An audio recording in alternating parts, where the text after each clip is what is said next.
Gipalapdan sa Reform Alliance for Accountability, Good Governance and Ethics o RAGE Coalition ang ilang puwersa hangtod sa Mindanao diin lakip na dinhi ang regional political party nga hugpong ng pagbabago.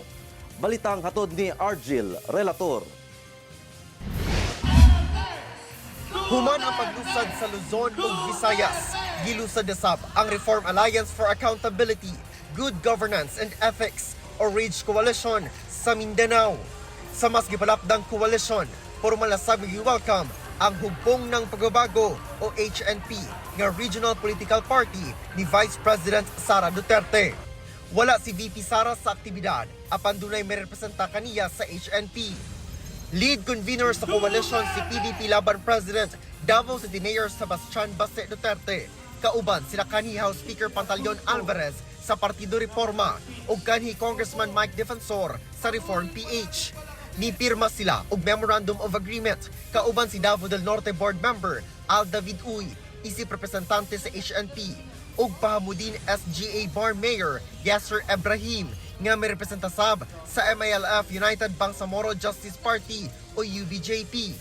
Padayong ginaduso sa koalisyon ang advokasya kontra sa matud pa korupsyon ug sayop nga paggamit sa pondo sa gobyerno, hinay nga ekonomiya, hulga sa demokratikong institusyon ug abuso sa gahom sa gobyerno.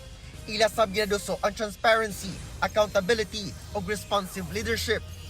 Tayo ay kikilos na para kay VP Inday Sara Duterte. Tayong lahat nandito dahil hindi tayo susuko at hindi natin tatanggapin ang ginagawa ng administrasyon ngayon.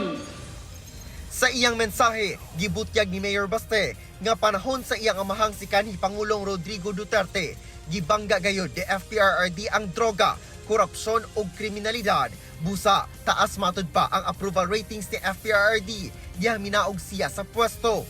Apan, Itong si Marcos, binalik yung droga, binalik yung kriminalidad, binalik yung korupsyon. At ngayon yung yan, gusto pa magpatagal ng termino niya. gisaway sab ni Mayor Baste ang giingong pagpang-ipit sa mga kritiko sa administrasyon. You know, tama si Mike. This is not even a silent martial law. It is martial law without declaring it formally.